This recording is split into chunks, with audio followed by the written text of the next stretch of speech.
Hello, everybody, and welcome to the one shot where we look at a tabletop role playing game, then do a one shot of it, and then review it. I'm Cody. And I'm Joe. And I'm David. Yes, we have our unofficial third member of the one shot here. Yeah. I'm gonna have to talk to somebody about this unofficial crap. Have you ever watched the show On Cinema at the Cinema? There's like a No, I have long running joke. There's like a long running joke where it's two guys and he always refers to the second guy as the like guest. It's like, I like to think of myself as the second host. He's like, you're not. So yeah. There we go. I'm sorry, that's gonna be a spike for you, Cody. No, you're all good. But yeah, we're back to do this review several weeks after we did this, so things are a little fuzzy for me. I don't know how fuzzy they were for the rest of you, but I had to go look through my notes. Yeah, I fortunately wrote some stuff down right afterward. Yeah. See, that would have been the smart thing to do. Good thing that's the kind of podcast we run. Oh yeah, a real tight ship around here. Yeah, So my notes are unofficial though. Your notes are unofficial. Okay. Yeah, because the unofficial third member. my notes are official adjacent, I would say. Well, I was lucky that I'm the one who edits the audio, so I did hear and play it twice, technically. That's fair. So Yeah, so it's kind of in your memory a little bit. Yeah. Yeah. How would we ever find out what happened? It's not like we recorded it and then put it on the internet. Now that you say that, I'm feeling like a real dink. But yeah, let's see. How have you gentlemen been doing? Just gonna do a little good. Yeah, good. Just a good time. Getting up on anything fun and nerdy? Any recently? You guys been watching that Mandalorian? I have not. We just watched the newest episode yesterday. I still have yet to watch the newest episode, but it's good. It is a good one. I'm just gonna wait for the whole season and then just slam it all. Fair. Just that's what I was originally gonna do, but then there was a night where I was like, man, I want to watch some TV, and then I was like, oh, I forgot there's a whole season of this. That's true. You're saving the space Oliphant for yourself. God, man, I can't even imagine it. I suppose nerdy stuff. I fairly recently played through Disco Elysium, which I would unreservedly recommend to anybody. Nice. Oh, that game is so good. Yeah, if you like role-playing games that are, we'll say, different from the standard RPG affair, that is a great one. Yeah. You know what I started doing is my friend has started doing this crazy thing, which I absolutely love, where he will have a game that he wants to play with someone, and so he'll stream it and just make you make all the decisions. So we're playing Divinity Original Sin 2. Ooh, where solid. Well, they I feel like I got inceptioned for this game.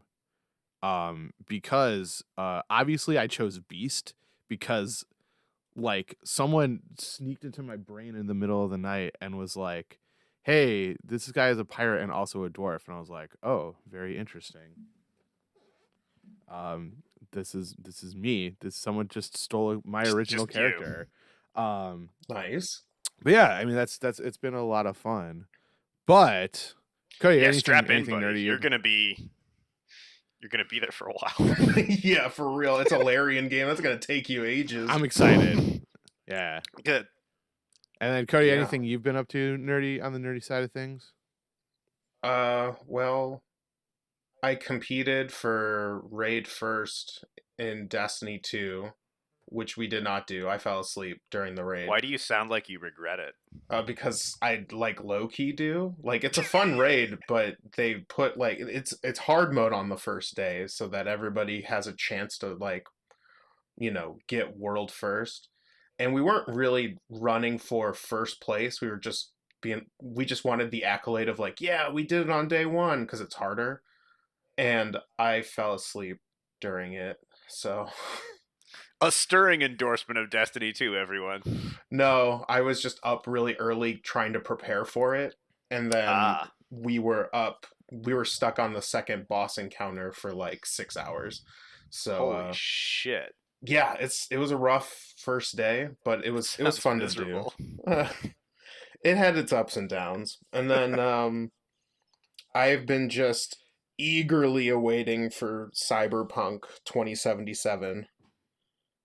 Gotta get that Keanu, right? I gotta get that Keanu in my life. But yeah, that's about it nerdy for me. But anyway, yeah. So anyway, we're back after playing our one shot of the Mork Borg. Um, Yes. so yeah, do we want to start off with just kind of initial thoughts? Okay, cool. I'll get the ball rolling on it. I had a lot of fun. I think that there were a lot of things that I remember thinking as we were getting ready to play it, that I was kind of excited about just the concept of, um, not being super well attached to these characters, just because there is so much of like a randomization element to them. Where I feel like I am as a player. It's something I feel like I'm getting a little bit better at, but I tend to hold my characters a little close to my chest and maybe make things that are optimal for keeping them alive versus telling like the most interesting story. And so one of the things I was thinking as we were getting ready for this is, the numbers are so low and the characters are so randomly created. Like the book doesn't even necessarily say like think of a backstory in any meaningful way, that I was kind of just excited of just like doing a straight dungeon crawl and, having the possibility of my characters dying. I'm not gonna lie, I was like a little worried that, they were all gonna die in the first encounter and it was going to be like a 20-minute episode or what have you. Um but it was really cool having these characters where I feel like it was exciting to kind of be like a little bit more impulsive and a little bit less sacred, just because you look at those numbers, you look at a character with 4 max HP and just like sitting there and thinking like, well, there's a good chance that this character is going to die today, so I don't necessarily have to care. So I thought that it was really cool, and there was just something nice about going through just like a straight up and down, just like dungeon crawl-y adventure without necessarily having to worry about like going into town or like, what have you. So that's kind of my initial thought is I had a lot of fun with just the notion of, it's a role-playing game, but it was more along the lines of, kind of hack and slash versus like building a full world of a magical adventure. So, yeah, that's where I'm at with my initial thoughts. Um, my initial thoughts. Um, I loved it. I thought it was a lot of fun. It wasn't nearly as brutal as I originally thought it was going to be, and I don't know if that was like partially because like, hey, we're gonna run a fun show, so like obviously dying in the first encounter is like not super fun, but also like as I was looking through the book again, I realized that like there are some punishing mechanics between like making sure you have like food and water that we never really got to play around with, because obviously like item management for something that was going to be a one shot didn't really make sense, or like we were going to push past that a little bit. But I guess my first thought was like I had like, it was a lot of fun. I guess I was like expecting like, hey, you walk down this hall, arrows come out and you're dead. But it didn't end up being the case, although I did lose a character to chewing on meat rope. So like you do die in this game.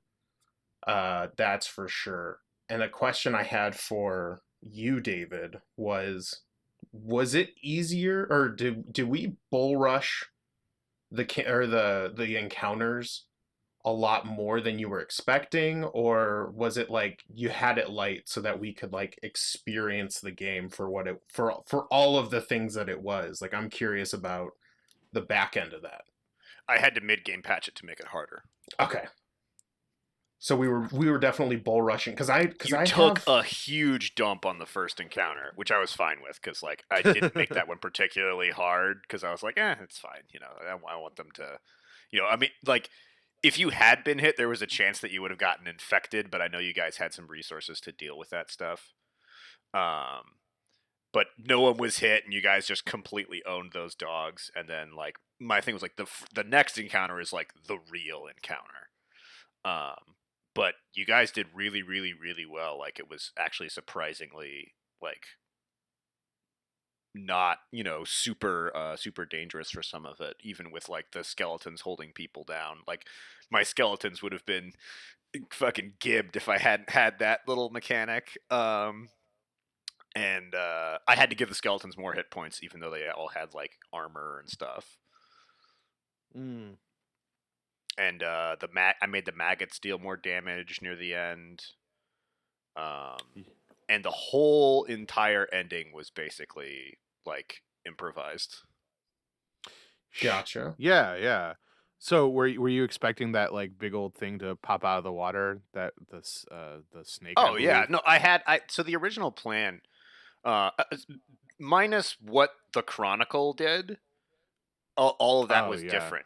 I had not really planned on you being able to bypass the Wicker Man, but you guys seemed like really into it, like which I could have predicted from having it. Originally, it was going to be like he doesn't care about you until you step on the clock on the wooden stuff, and then he was going to like aggro, because that's like his job. But I could have justified that, but you guys like went through this whole plan of like let's go here and sneak around him and all this stuff, and I'm like I don't want to just like be like no, you can't. Sure. No. And you guys had good plans and good rolls, so I basically just like okay, they get past them. That's kind of in the spirit of the sort of old school dungeon crawl where like if there's a dangerous challenge, if it's too dangerous, you try and avoid it, not necessarily just smash it with your weapons.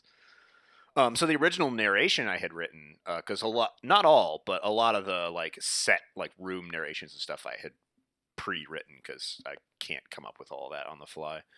All the in combat stuff was, improvised. But the original narration I wrote was for you to kill the Wicker Man and then fight the book while the serpent was coming in towards the crypt to devour it.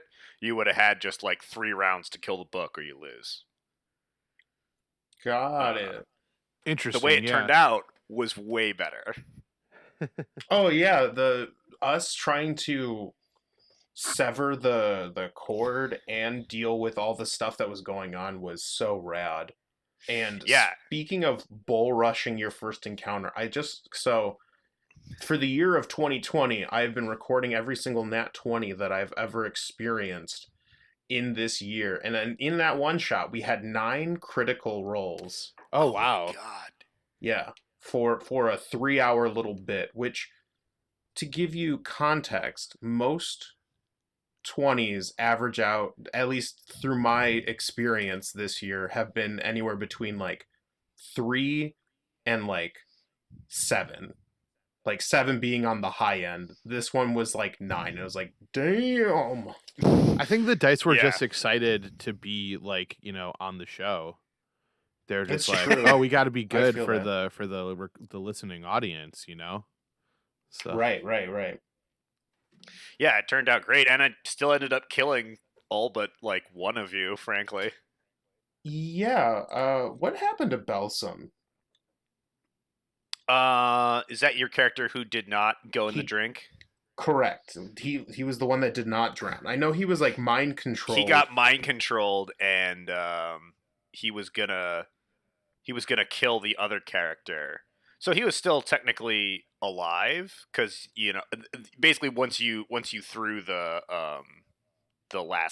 son of the sun at the Chronicle, it burned it up, and then it was over, and then it was just sort of you know ambiguous as to whether the 2 characters who were still alive had survived that. So Gotcha. Yeah. I maybe. like how 2 of us died by drowning. yeah. It was Um not something I was like when if you were to ask me the ways that I could potentially die in this one shot, I was like, Yeah, I could imagine like getting stabbed by like a horde of skeletons or like stepping on a trap that set me on fire, but not like, oh, you drowned because you were too heavy. And I think it was kind of interesting too. The fact that like yeah, we both drowned, and it seems like at that point that's when the dice had started to kind of betray us. Oh, Um, absolutely. because we have mentioned a couple times now, we just like demolished those dogs initially, and Hmm. and the skeletons were kind of hard, but like it wasn't anything out of like anything ridiculous. I think it helped that we had chosen some like healing items and things like that to, because I think Murkai was really close at one point, but he juiced himself up. Um, Yeah, you dodged like 6 hits, and then like in the last round before you guys won, you took a giant like you had like 1 hit point left. yeah. Mm-hmm, mm-hmm. Um, so yeah, I guess my question for you, David, is like when you were planning these encounters, like I know that there was a section in the book of like potential monsters, but I didn't want to look at it because I didn't necessarily want to give myself like too much of an insider information. Are the stats of the monsters comparable to the stats of the characters? Are there ones where it's just like if you really just want to like make that final encounter that like you lose and everyone dies, like, are there some monsters that are just like, take you to church, one hit KO, or what do the monsters look like? And then did you do any tweaking to the monsters for our game? I know you said that you made the skeletons a little harder, but I'm just curious like what tweaking you did to like what was already established in the book. Yeah, all my monsters were custom. I used which might not be the best thing to do, but screw it. I used what was in the book as kind of like a guideline of like, what I needed, but monsters are super easy to design in this game, which is one of my like I think biggest pros. Because it's like all you really need is like how many hit points does it have? Does it have armor? What's the morale check you need to roll below if you have to roll morale? What are its attack? That's it. That's it. Okay. Nice. That seems pretty Yeah. that seems pretty easy for I Four know. things. Yeah, because I know in Dungeons and Dragons, creating your own monster is a fucking nightmare if you're Yeah. not well versed in how things work. If you don't know that you can ignore most of the stuff on the monster stat sheet, it's a lot.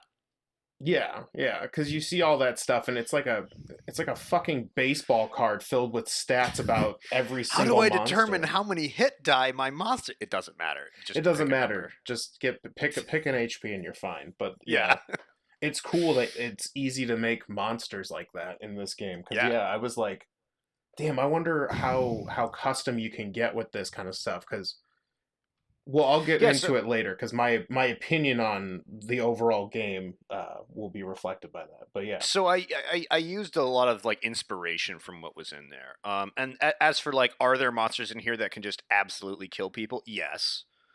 There's a few. The troll does 2d6 damage with its attack and has 32 hit wow, points. Um, get out of here.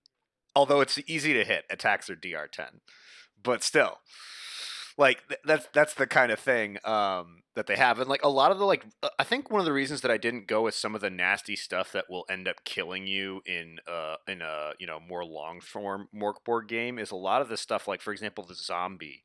Anyone bitten tests toughness DR8 or dies within 2 days before rising as a zombie. The only cure is said to be found at the peak of a pale mountain within an infinitely miserable forest of dark leaves. Like, that's their ability. Huh. And it's like, that's probably going to kill your player. Yeah, for sure. But, Now, there is something to be said about using that for a zombie survival horror one shot, yeah. though. Like, everything's a zombie, and if you get bit, oops, looks like you're out. And, Yeah. like, there's a very dramatic effect. But yeah, I could, like, for the case of our game, and for what I imagine will be a lot of other people's first games in Mork Borg, zombies feel kind of like, whoa, what the Well, fuck? it is a DR8 toughness, so you are more likely than not, even with like a -1. to win. Got it. But still, like those are the kinds of things that come up. Like I use that as an inspiration, and like you were gonna, if the mongrels had bitten you, you were gonna get infected if you had failed toughness DR8. Okay, I understand that. Yeah, yeah, Yeah, yeah, yeah. but they did not, because you just smashed them into paste. Yeah, no, it was, I use it kind of as a guideline. I kind of intentionally made some of the early ones pretty easy. The Wicker Mm-hmm. Man would have been pretty hard, because he had some Yeah. good armor. But you ended up being able to just get him on your side. Yeah, and I suppose like so I don't know I don't I don't know if this is necessarily the right way to phrase this question, but like Hmm.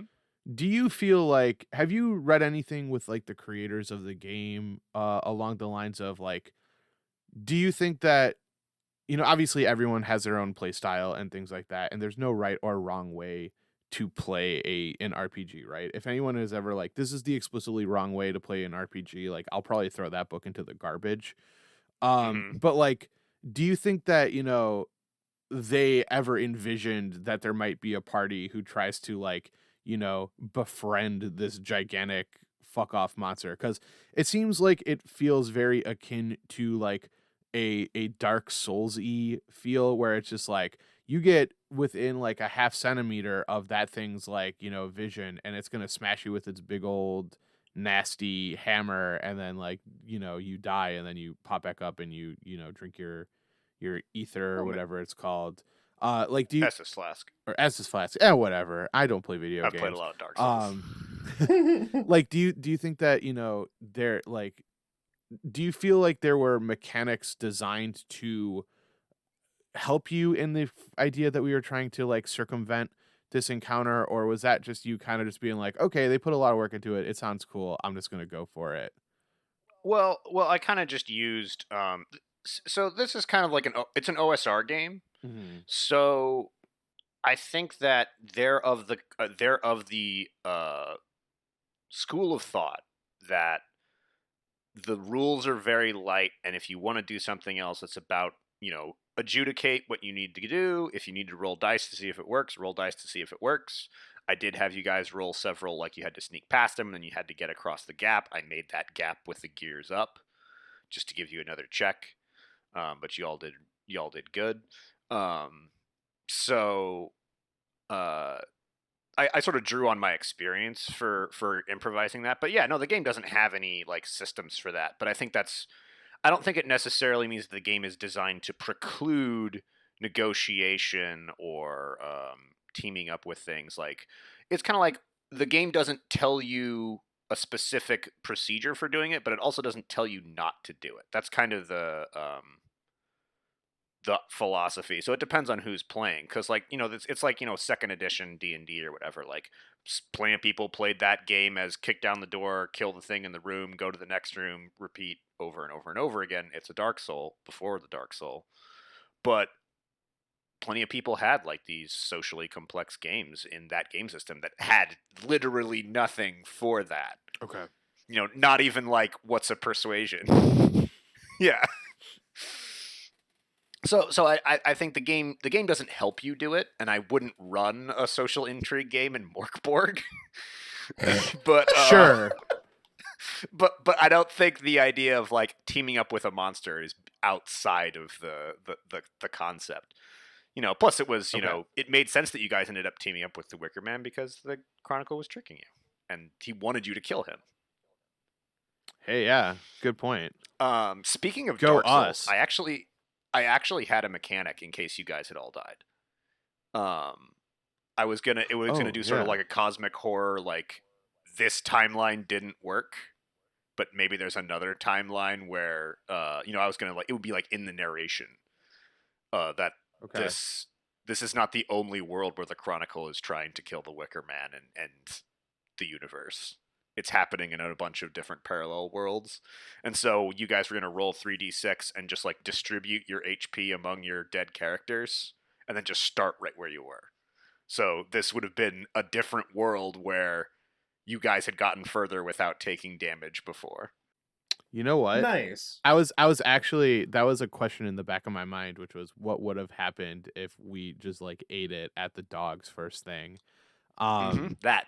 so is that something you would also think of, because when you had initially told us to roll up two characters apiece, I thought it was going to be like, choose your favorite of the two, and if they ate it, then it's just like, and now up walks, Murkai to the entrance of Mm-hmm. that dungeon that Karg just ate it in immediately.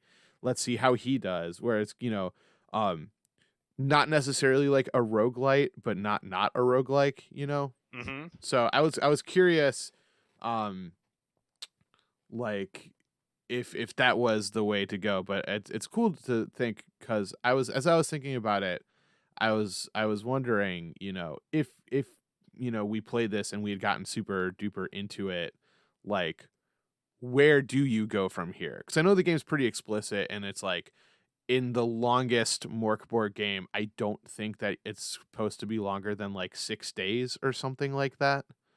No, Um, you can do any number of additions. That actually brings me to another thing I was going to mention, yeah, but yeah. finish your thought.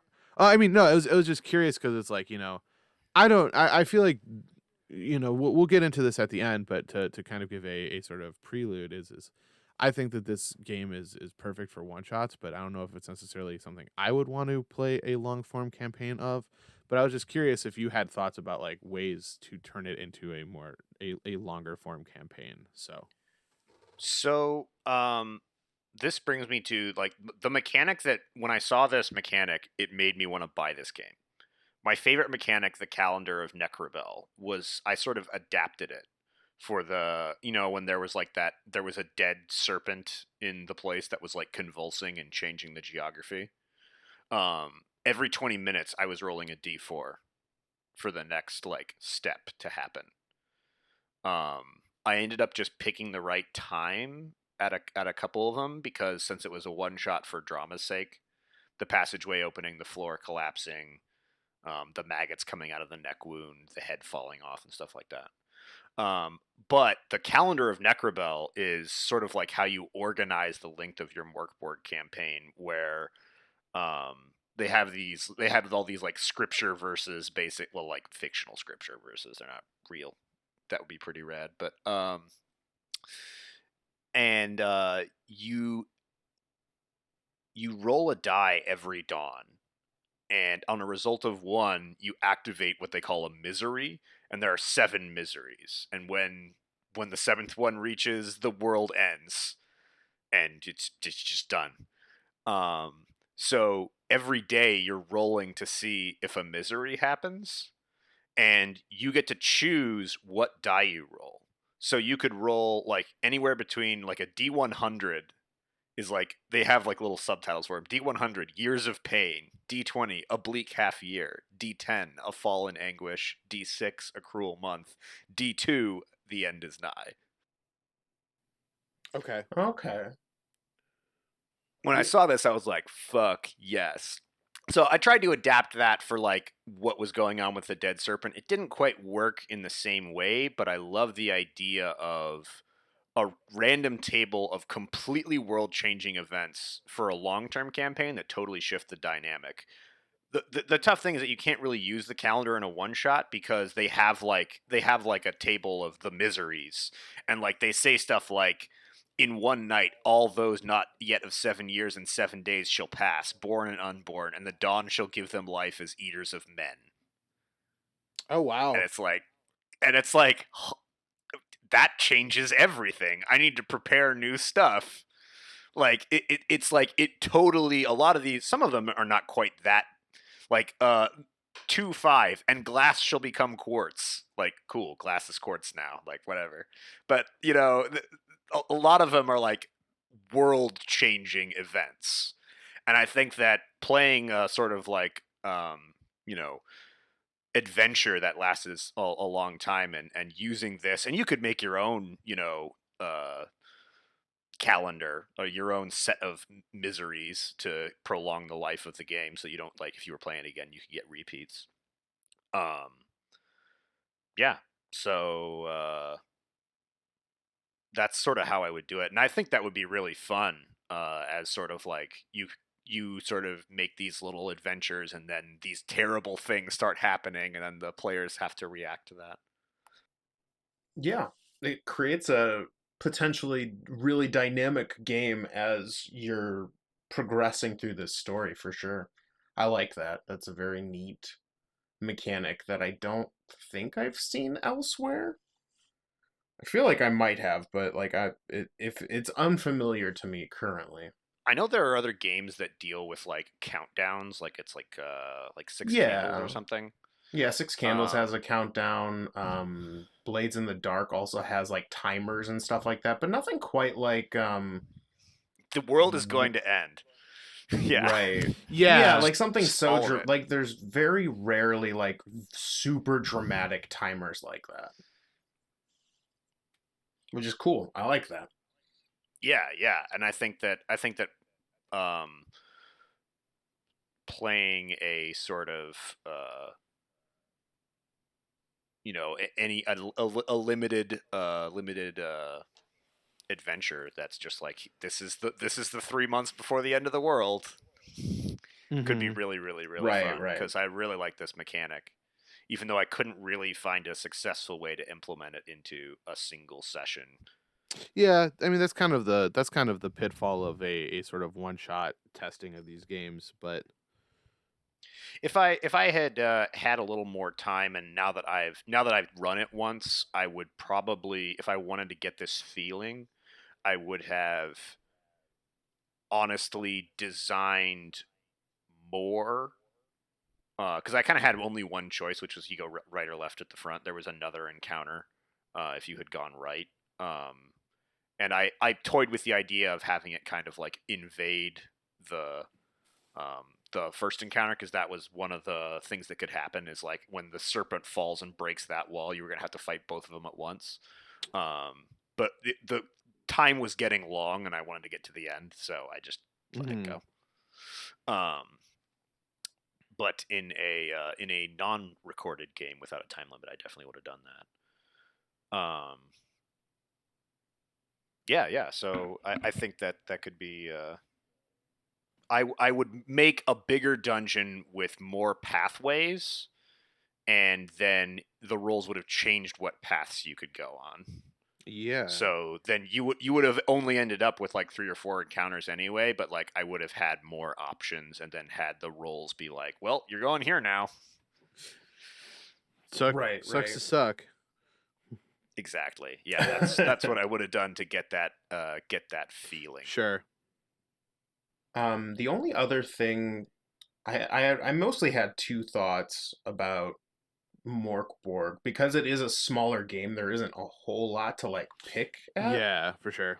in the same way that like a bigger RPG would. But like the one thing that it was kind of a blessing and a curse at the same time is it was so easy to play and nothing felt too mechanically complicated that like I feel like you could really throw this at just about anybody.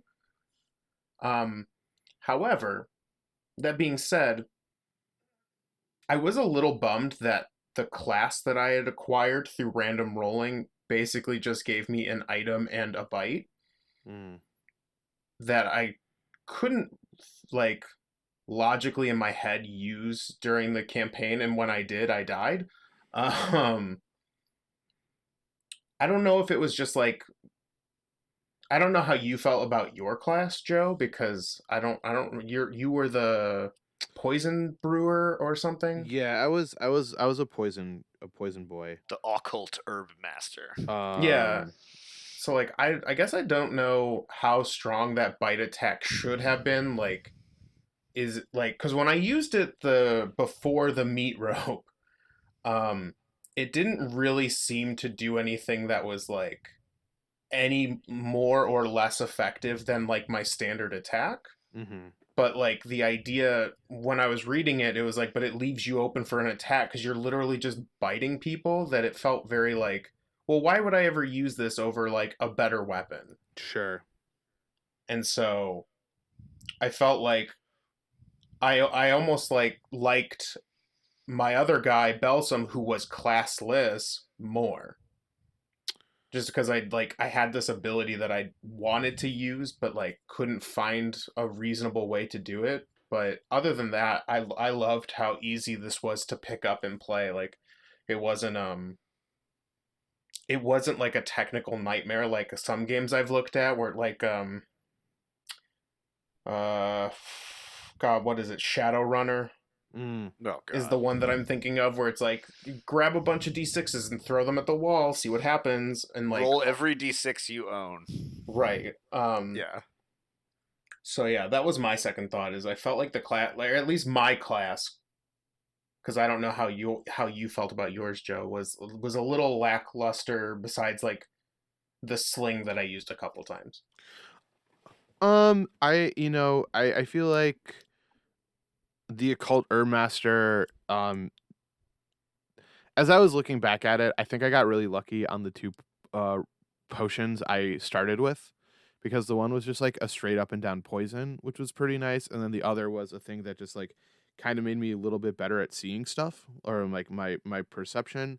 So I feel like in a mechanical sense, I don't feel like my character's skills nerfed me in any way that quite to the same degree as that bite, because that sounds like that's a little broken. Um, but as I was looking back at it, I could see that there were builds that could make the occult master a little frustrating. But I don't think I necessarily saw a crazy difference between my two characters. In terms of, I mean, outside of the fact that one was very strong and one was very tough. Um, so I guess that didn't impact me quite to the same degree as you did. But I'm glad that we did one of each, just because I think that that's a an interesting thing that, class here is optional, and that you can in theory play a full game with like no class at all. Um, so yeah, I guess that's my only thought when it comes to the classes. Um, I think yeah, go ahead. I think one thing that might be that we didn't engage with, much like the calendar and much like eating and drinking and disease and stuff. Another aspect of the game that we didn't engage with was scarcity of equipment, because I kind of let you guys sort of go ham and buy all this stuff. Mm, But like if it was just like you have what you rolled to start with, like that bite could be really good if everybody rolls bad weapons. That's also true. I did get a really good roll on my initial weapon, so yeah. Yeah, so like if you all started as Dark Souls deprived with nothing, like that would be a huge bonus. Right. yeah, that's a Um, good point. so I think that maybe that's something for that. Yeah, the classes just seem very light. They're lightweight, which I like. I Some of them do seem better. Uh, like their rogue slash thief equivalent has some crazy stuff, and also the like random table of like stuff you get. So like because like you got the old Sigurd sling, Yeah. which was pretty good. You used that to brain a skeleton. Hmm. Um, like those tables, like on purpose, I'm sure, vary widely in quality. Like some of the results are really good, and some of them are like, eh. I think you got a middling one. I think there's a few better ones on the Fang Deserter table, but Sigurd Sling is not bad. Yeah, that item was like it was all right. I mean, it the nice thing about it was that you only needed like a hand-sized rock or whatever it was. Sure. Yeah, But yeah, yeah, it definitely was like a mixture of roles kind of conflicting with each other, which was like why it feels mechanically strange to play a class when like, oh, I rolled a really good weapon, so like I've basically negated the class feature that I have yeah. unless I'm in a very precarious situation, which could happen, but it was definitely like the randomness of the roles can really impact the classes in ways that I don't know if that's like supposed to be intended or like it was just like an oversight, but I'll bet it's intended because it's very much again like an OSR thing where it's like you can just roll a bad character. Sorry, yeah, like that's I mean, also fair true. enough. yeah, Yeah, like yeah. Balsam had a -2 agility and about zeros and everything else except for strength. Yeah, I only have two like critiques of Mork Borg. Um, Number one is I feel like it's easy to get because it's so lightweight. I feel like it's and because it has like a blade of armor, meaning armor reduces damage. I feel like it's easy to get into a point where you're just like, well, let's I roll a die and you roll a die. Like it like that. It kind of got that way in the middle of the skeleton fight where we were just kind of like throwing dice, and I was just like, you dodge again. He tries to hit you and you dodge again. He dodges your swing. Like you kind of it doesn't have a lot of like. There's no shape to a lot of the battles if they're difficult. Like it can just kind of be, um, throwing plastic at each other sometimes because there's no positioning. There's no. I mean, there's not no special moves, but a lot of them just kind of trigger off of attacks, and players don't really have a lot of other stuff, and it's just like, well, I attack. No, I attack.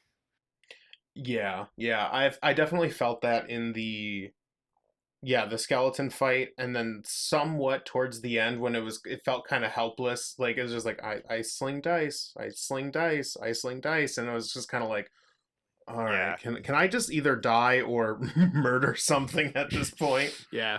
But Yeah, and I feel like that's one of the things in OSR where it's like you kind of and we started. I feel like we started like really like getting into the flavor of what's good about that kind of game design near the end. Where you're like, we're gonna try and sneak past him, and then I'm like, okay, do this, and then you're like, I want to use my and my poison to take out the meat rope, and like.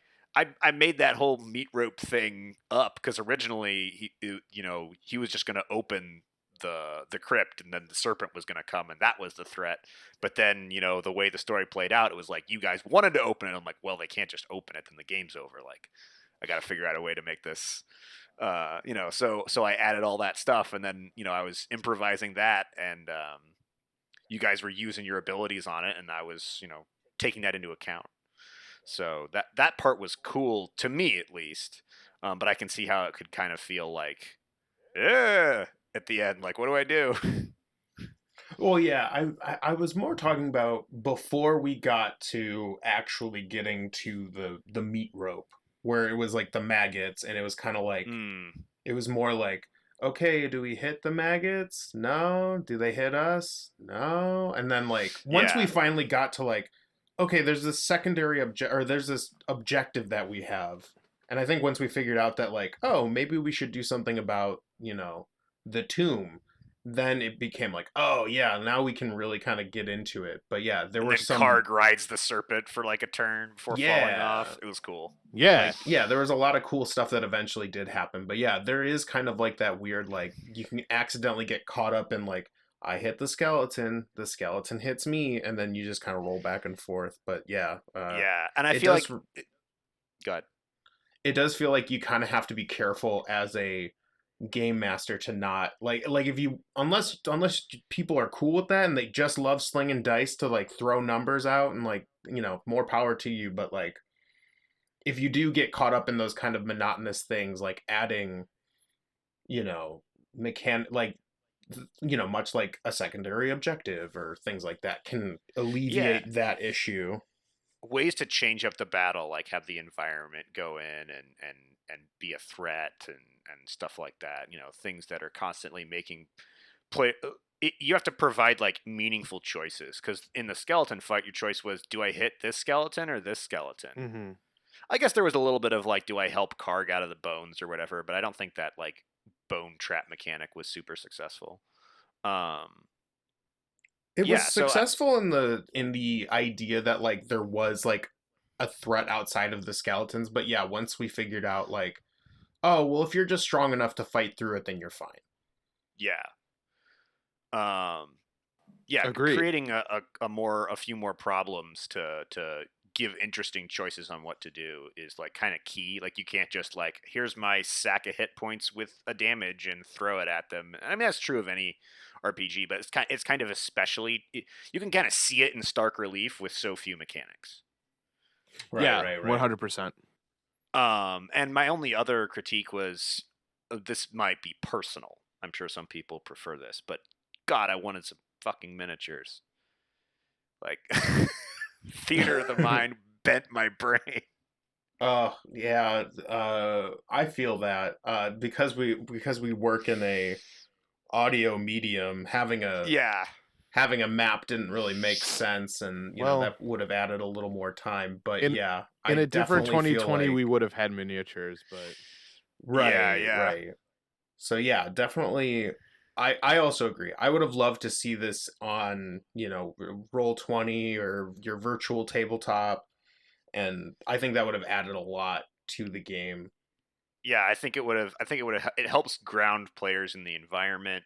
It helps me remember things. Like I just straight up forgot a couple enemies. Um yeah, it's just like out of sight, out of mind. And like I know there was a lot of kind of like fits and starts about like, wait, where is the guy? How close are we? Can I get there? And like we were both kind of just like, Whatever you want. yeah, yeah. And I think that I don't. I think that that's actually. I don't like it as much. Some people may prefer that simplicity, but I think that it can be more. It's it can be more engaging when everything's sort of laid out and then you don't have to ask those questions. Nice. all right. Final thoughts. Then we'll wrap her up.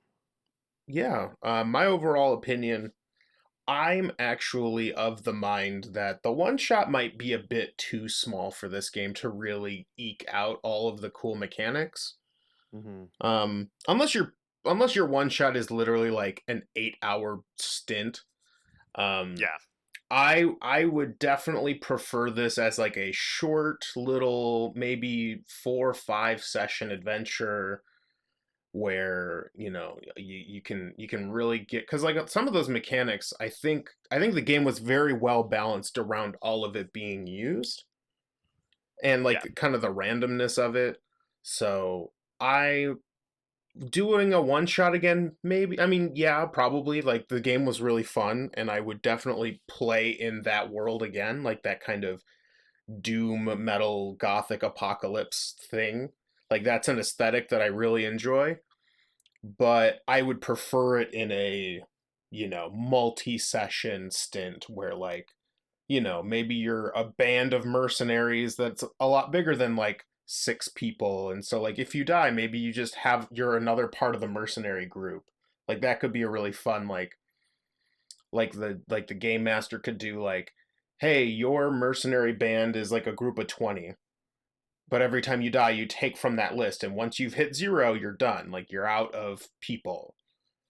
Yeah. Um, and have it go for longer. At least that's my opinion on it. But yeah, it's super fun. I would definitely do this again. Yeah. I would categorize this game as a breather game. And so what I mean by that is I think I agree with you, Cody, that, I feel like a one shot might be a little too short for it unless you're maybe like a if you're doing like a weekend, game marathon or what have you. Um this is not something I would want to play as a full long drawn out campaign.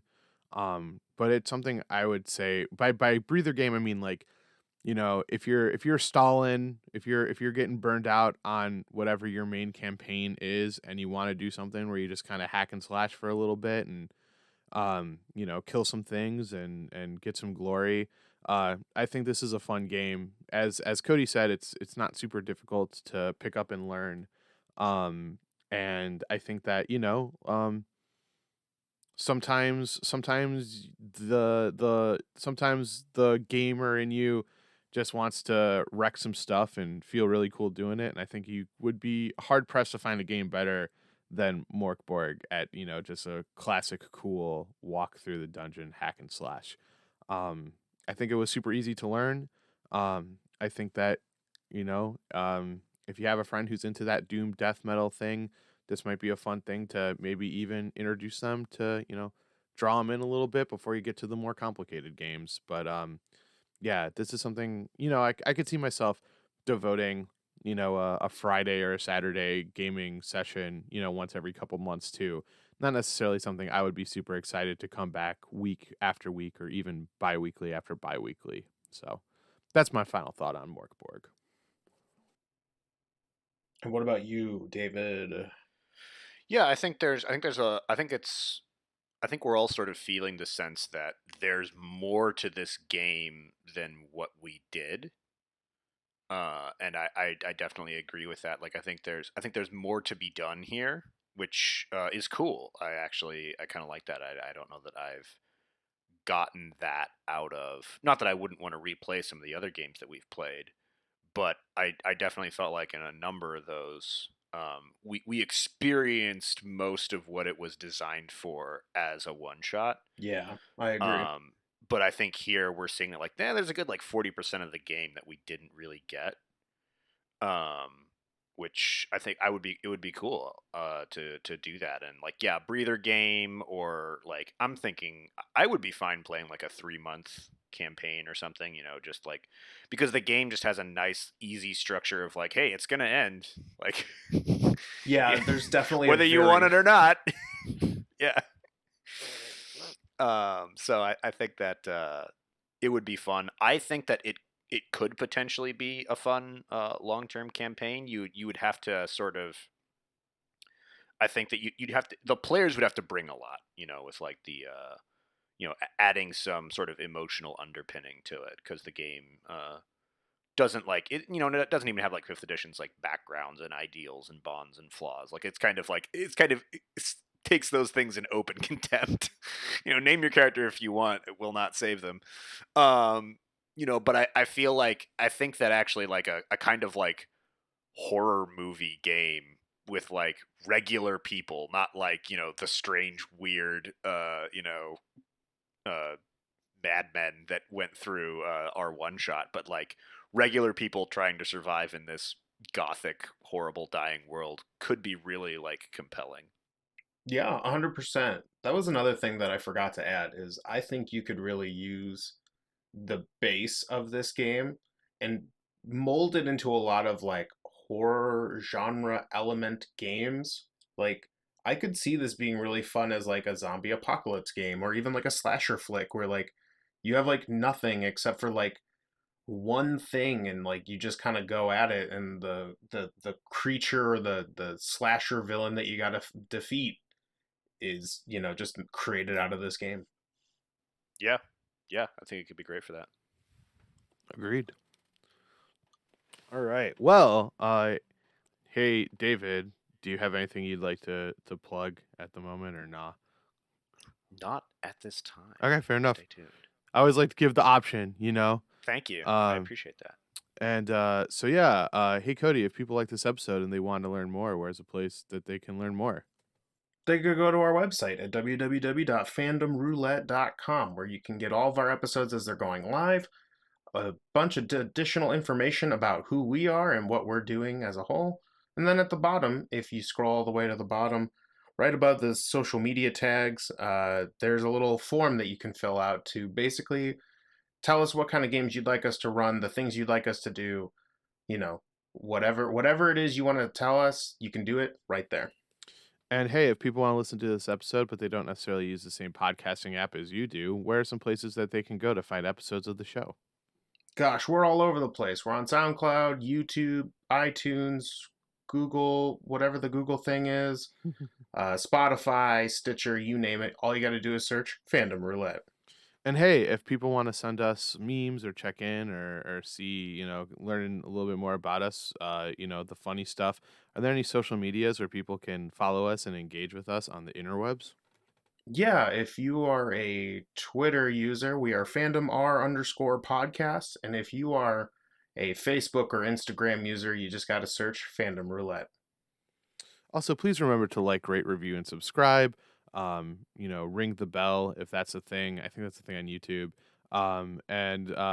Please leave a comment, tell a friend, give us 5 stars. Anything, any little things like that you can do help us to move up the ranking so we can keep doing things like playing one shots and recording stuff like this for you guys to listen to. We know there's a lot of stuff out there right now for you to listen to, and we want to thank you for spending a little bit of time with us here at Fandom Roulette. So, Yeah. and always, thanks once again to David for joining us on this one shot adventure. Yes. Absolutely thrilled. And so, that all that being said, signing off for Fandom Roulette. This is Joe. And I'm Cody. And I'm David.